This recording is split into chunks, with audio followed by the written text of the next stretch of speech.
কেকের ক্লায়েন্ট যদি হয় নিজের আপন কাকি, তখন কিন্তু বিপত্তির শেষ নেই। কারণ তখন মাথার উপরে হাজারটা টেনশন থাকে।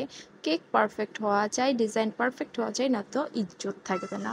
Hello everyone, this is Azmi. Welcome করছি আজমিস কেক হাউসে অ্যান্ড আশা করি সবাই ভালো আছেন। আলহামদুলিল্লাহ আমিও খুব ভালো আছি। ডেকোরেশনে যাওয়ার আগে আমি ভেজটা করে নিয়েছিলাম। কাকির বলেছিল যে অরেঞ্জ ফ্লেভার দিতে শুরুতে। দেন আমি বলি যে কাকি হয়তো বা সবার কাছে অরেঞ্জ ফ্লেভারটা ভালো নাও লাগতে পারে, কারণ এটা যেহেতু মফস্বল বা গ্রাম সাইড। তখন বললো ঠিক আছে তুই তোর মতন করে দিস। আমি সেটা মাথায় রেখে একটা অরেঞ্জ ফ্লেভার অ্যান্ড এক নিচের পার্টটা হচ্ছে ভ্যানিলা ফ্লেভার করি। তো সেটা আপনারা দেখতেই পেয়েছেন। উপরের সাইড বলতে উপরের সাইড মুখের দিকটা হচ্ছে অরেঞ্জ রেখেছি, ওটা ডিভাইড করা যেটা গোল সাইড। অ্যান্ড আমার স্কোয়ার শেপের মধ্যে হচ্ছে আমি ভ্যানিলা ফ্লেভারটা করেছিলাম। অ্যান্ড আলহামদুলিল্লাহ টেস্ট ওয়াইজ অনেক বেশি ভালো ছিল। সুগারের পরিমাণটা একদম পারফেক্ট ছিল, যেহেতু প্রোগ্রামে অনেক বয়োজ্যেষ্ঠ মানুষরাও থাকবে, সুগারের প্রবলেম থাকাওয়ালাও অনেকে ছিল। তো আমি চকলেট থেকে শুরু করে সুগারটা সব কিছু পারফেক্ট ব্যালেন্সে রেখে করেছি। আর আলহামদুলিল্লাহ সবাই মন ভরে খেতে পেরেছে, কারো কাছে মনে হয়নি যে সুগার বেশি বা কম। একদম পারফেক্ট একটা ব্যালেন্স ছিল, আলহামদুলিল্লাহ ফর দ্যাট। অ্যান্ড এখানে হচ্ছে কথা বলতে বলতে আমার কিন্তু ক্রাম কোট করা শেষ। ক্রাম কোট করে শেষ করে ফ্রিজে রাখার আগে আমি শেপটা দিয়ে রেখে দিতে চেয়েছিলাম। তো আপনাদের ভাইয়া বলছিল যে তুমি এভাবে এভাবে করো, দেখবে অনেক বেশি সুন্দর হবে। And he was right. আসলেই কেকের শেপটা দেখতে বেশি সুন্দর ছিল, নজর না লাগুক। কারণ আমি ভিডিও অনেক দেখেছিলাম কুলা ডিজাইনের, বাট আমার কাছে মনে হয়েছে আমার যে শেপটা মাসাল্লাহ অনেক বেশি সুন্দর হয়েছে। বাদ বাকি সব কিছুতে আলহামদুলিল্লাহ ভালো ছিল। এইটুকু শ্যুট হচ্ছে আমার এক ননদ করে দেয়। অ্যান্ড ওটা আপনারা ব্যাকগ্রাউন্ড দেখলে বুঝতে পারছেন যে আমার স্ট্যান্ড অলরেডি ভিডিও করা হচ্ছে। অ্যান্ড কথা বলতে বলতে আমি কিন্তু কালারটাও মিক্স করে ফেলেছি। আর এই কালারটা ছিল, আমি কিভাবে বুঝাবো আমি বুঝতে পারছি না। এটা অতিরিক্ত ইয়েলো না, অরেঞ্জও না, ক্রিম কালারও না। এত সুন্দর একটা শেড আমি এনেছিলাম, সামনাসামনি দেখতে খুব বেশি সুন্দর লাগছিল। মানে থাকে না যে অতিরিক্ত ইয়েলো দিলে একটু খ্যাত খ্যাত লাগে, বাট এই কালারটা এত আইসুদিং ছিল, ট্রাস্ট মি।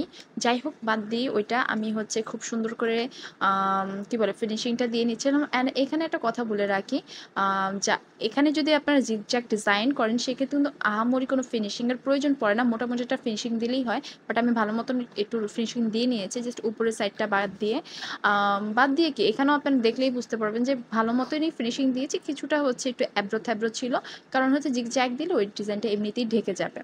এরা দেখতেই পাচ্ছেন অলরেডি আমি এটা ঢেকে ফেলেছি। অ্যান্ড এখানে হচ্ছে কাকি বলেছিল 2 পাউন্ডের একটা কেক দিতে, যেহেতু মানুষ অনেক বেশি ছিল। অ্যান্ড বোর্ডের ওজন বাদ দিয়েই হচ্ছে যখন ক্রাম কোট করি তখনই 2 পাউন্ড প্লাস ছিল। অ্যান্ড আমার পক্ষ থেকে আমি আরও এক্সট্রা 1 পাউন্ড দিই ভাবি হিসেবে। যাই হোক সবার কাছে কিন্তু খুব ভালোই লেগেছিল। অ্যান্ড আমি এখানে যে ডিজাইনটা করেছি কালার কম্বিনেশন আমার কাছে বেস্ট মনে হয়েছে, যে অতিরিক্ত কোনো কালার আমি ইউজ করিনি। মানে খুব সিম্পলের মধ্যে, মানে আমার কাছে আমি কিভাবে আপনাদের বোঝাবো জানি না, বাকি সবার কাছে খুব বেশি ভালো লেগেছে যে অতিরিক্ত কিছু করে ডিজাইন নষ্ট করিনি। ক্রিমের কাজ আমি এক সাইডে রেখেছি, বাকি সাইডটাতে আমি ফন্ডেন্টের কাজ করব। অ্যান্ড আমি 1 তারিখ রাত্রে হচ্ছে ফুল কমপ্লিট করে ফন্ডেন্টের কাজ বাদ দিয়ে, অর্থাৎ কেকে না বসিয়ে ফন্ডেন্টের কাজ করে এয়ারটাইট বক্সে ফন্ডেন্টটা আমি রেখে দিই। কারণ ফন্ডেন্ট কখনই ফ্রিজে রাখা যায় না, ওটা হচ্ছে গলে যায়। অ্যান্ড আমি যখন অনুষ্ঠান শুরু হবে 2 তারিখ সন্ধ্যা, অ্যাকচুয়ালি সত্য কথা বলে রাতের 12টা বেজে গিয়েছিল। অ্যান্ড তখন হচ্ছে আমরা হচ্ছে কেক নিয়ে হচ্ছে সামনে যাই, তখন হচ্ছে জাস্ট বসিয়ে ডেকোরেশন করে নামটা লিখে আমরা ওটা হচ্ছে প্রেজেন্ট করি। অ্যান্ড আলহামদুলিল্লাহ সবার রিয়াকশন ছিল অনেক ভালো। আমি শেষে হচ্ছে আমি একটা ক্লিপ অ্যাড করে দিব যে আমার দেবরের কি রিয়াক্ট ছিল, আগে থেকে বলছিল ভাবি অনেক ভালো হয়েছে। তাহলে ঠিক আছে তুই ভিডিওতে বলবি আমার রিভিউ আর কি। তাহলে চলুন রিভিউ দেখে নিই। কেকটা কেমন জানি সেরা সেই হইছে সেই।